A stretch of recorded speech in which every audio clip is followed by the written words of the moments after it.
Hello everyone, this is Dr. Rehana.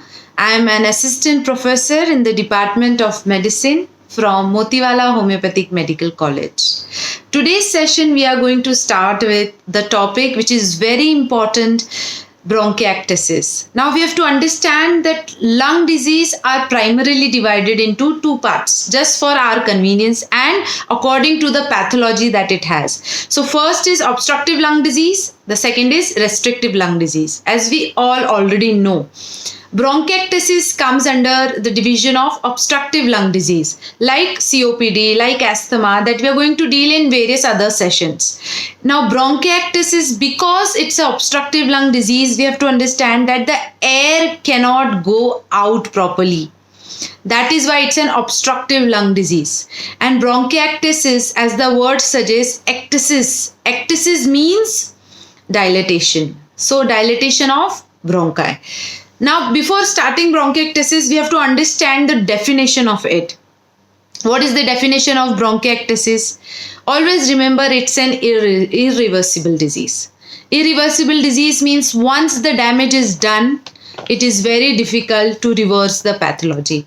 Now, starting with the definition, it's an irreversible disease, as you already know. It's a chronic lung disease where there is permanent dilatation of bronchi or bronchioles due to infections that had occurred in the past and that has caused destruction of airways. Now we have to understand this definition very clearly, word by word. Bronchiectasis, it means it's an irreversible pathology and it's a chronic one. It's not an acute one. It's not an acute asthma that just exacerbated because of a triggering factor. So bronchiectasis has to be a chronic infection because it's an insidious process that occurs inside the bronchus. The pathology is not an instant word. It starts very slowly. So it's a chronic one and it's a permanent dilatation. There is no reversing. Once the bronchus is dilated, it is not going to come back to its normal thing. Just like in asthma, we give bronchodilators. So it expands and then when the mucus is not accumulated, it comes back to normal. In bronchiectasis, this does not happen. So it's a permanent dilatation of the bronchi or bronchioles. And because of what? Because of a chronic infection, now that infection has caused destruction in the airways. So because bronchus is an airway, always remember, bronchus is an airway. So if there is destruction in the airway, it is very obvious that it is going to obstruct the airway and the air is not going to come out of the lungs. Now I'll tell you a basic pathology. Trachea divides into bronchus. So there are two bronchus and then there are bronchi, and to those bronchi there are bronchioles. We have to understand there is a right bronchus, there is a left bronchus. Now I am going to show you diagrammatically. Now if you see, as the definition is, it's a chronic one. It starts, there is a permanent dilatation and then it is because of dilatation of what? It's because of chronic infection that causes destruction in the airway. Now if you see this diagram, it's a right-sided and left-sided. This is the trachea which divides into bronchus, then bronchi, and then bronchioles. Below bronchioles are alveoli. Here there are alveolar sac, then there is alveoli, then there is acini. That is the basic physiology of bronchus. So I am sure that this is very clear. Now the next thing that we are going to study, as we have understood what is bronchiectasis, it is very clear. The second thing is the epidemiology. Normally, bronchiectasis is not very common in Asian countries. It's more into UK, US, especially Caucasian, the race that is Caucasian or whites. It is more into whites.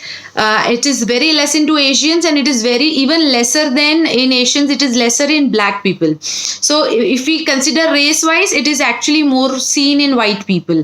That is why bronchiectasis and cystic fibrosis, these conditions are very minimal in our country. Now we have to understand the types. Basically, it's not a major division of types, but for our study purpose, for our exam point of view, it is important to study in detail and in a clear, precise manner. So there are two kinds. There is a diffuse bronchiectasis and there is a focal, or you can say a localized bronchiectasis. As the word suggests, diffuse means a larger portion of the lung area is affected. Means more than one or two areas of the lung or bronchus is covering, or bronchioles are also coming under it, then it's a diffuse one.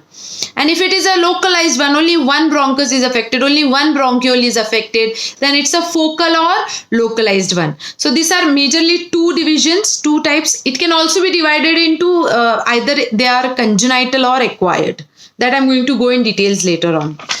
Now we have to understand that the types of bronchiectasis, one is that it is diffuse. Now under diffuse, what all things we can consider? Which conditions can cause a diffuse bronchiectasis? Now first and foremost for bronchiectasis that we see is, I'll tell you in a very generalized way. If it is inside US, precisely in white people I'm saying, if bronchiectasis is seen in US, 90% of the time the cause is cystic fibrosis. Other than US, rest of the world or Asia, the 90% causative factor is tuberculosis. So in India, if bronchiectasis is seen, it is most probably because of tuberculosis. Now, to go in further detail, if we see diffuse bronchiectasis or we see focal bronchiectasis, the causative factors are little different. For diffuse bronchiectasis, the first and foremost one that we should consider is there is a genetical or hereditary cause, which I'll definitely tell you slowly in detail. So first is genetical, then there is an immune causation. There is an immunity deficiency that is seen in patients of bronchiectasis. The third one is there is anatomical defect. What is anatomical defect? It means that one bronchus is absent or there is one bronchiole is not present, and because of that bronchiectasis may occur. The fourth one is, as very commonly seen, cystic fibrosis. One of the 90% causes in bronchiectasis cases is because of cystic fibrosis. And the last one that we can consider in diffuse bronchiectasis is aspergillosis. It means it's a infection that is caused by aspergillosis. Now, in focal bronchiectasis, the first and foremost thing is somebody has inhaled a foreign body, a peanut or anything that gets obstructed in the bronchiole or bronchus and causes a destruction or dilatation or infection of that particular bronchiole or bronchus. Then there is untreated pneumonia. Then there is tuberculosis, which can give a focal disease or a focal infection. Then there could be an obstruction due to bronchial tumor. Then there are pathogens which affect a lot of bacteria and funguses that affect the lung. Because of that, bronchiectasis may occur. Here we have to understand very clearly that bronchiectasis is not a primary disease. As in, it does not come out of itself. It's a secondary disease. Just like secondary hypertension, it occurs because there is a problem in kidney or liver. That is the reason your blood pressure increases. Similarly, there was a pre-existing disease in the lung, like cystic fibrosis, like tuberculosis, and because of it, for a long term, for a chronic time, bronchiectasis may develop. So it's not a primary disease, it's a secondary outcome of the diseases that have been pre-existing in the body. Now I'll show you so if you can see this I'm showing you so that you can either take a screenshot or you can pause it and you can make notes out of it, and it gets easier for you to remember.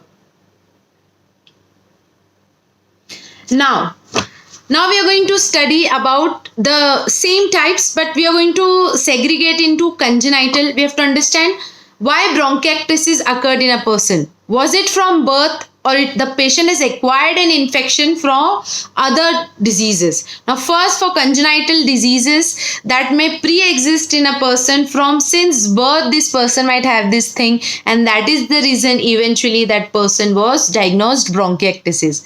So, of course, the first and foremost cause of bronchiectasis is cystic fibrosis. You have to understand it's a hereditary disease. It's a genetical predisposition. Second is ciliary dysfunction syndrome. Ciliary dysfunction syndrome. Third is Cardiner's syndrome. Fourth is primary hypogammaglobulinemia, which means hypogammaglobulinemia, which means that there is absence of or deficiency of immunoglobulins in the body. And there is cystic fibrosis, there is Gardner syndrome, which I am going to definitely explain you in detail, and the other is ciliary dysfunction syndrome. Ciliary dysfunction syndrome, as the word suggests, because the cilia are not working properly in the mucosal lining of the lungs or bronchus. That is the cause. And now for acquired type of bronchiectasis, of course, because the patient might acquire untreated pneumonia is there. There is a suppurative pneumonia that comes up. Then there is tuberculosis. There is primary tuberculosis or there is pulmonary tuberculosis. Then inhalation of foreign bodies and bronchial tumor.